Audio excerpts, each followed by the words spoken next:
church family. So glad to see y'all here tonight.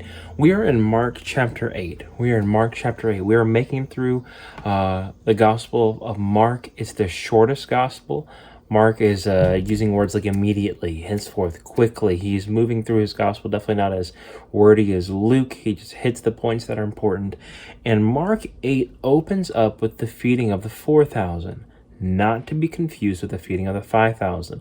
Those are actually two separate events where Jesus fed over 4,000 men, women and children not included. So the feeding of the 4,000 could have easily been 10,000, 12, 15.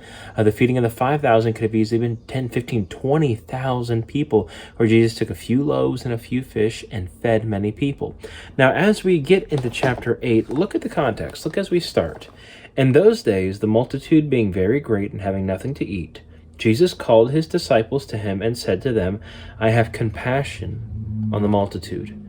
Jesus' concern was people. People. Is yours?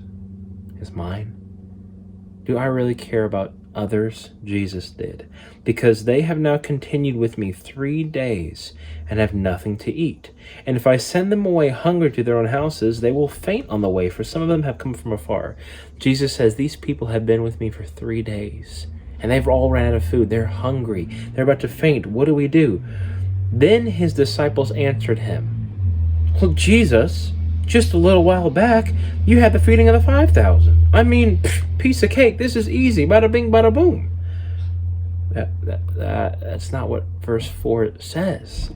Verse 4, then his disciples answered him, How can one satisfy these people with bread here in the wilderness?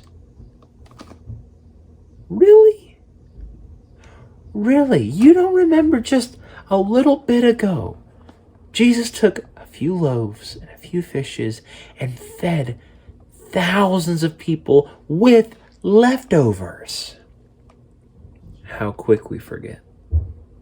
How quick we forget the great, amazing, wonderful, fantastic, extraordinary things God does in our lives. Yet next week, next month, just a short time later, we forget. We doubt, we fear, we get angry, we get discouraged, we get depressed, we get anxious. Can Jesus do it again? Can Jesus meet my need again? Can he provide again? Yes. Yes, he can.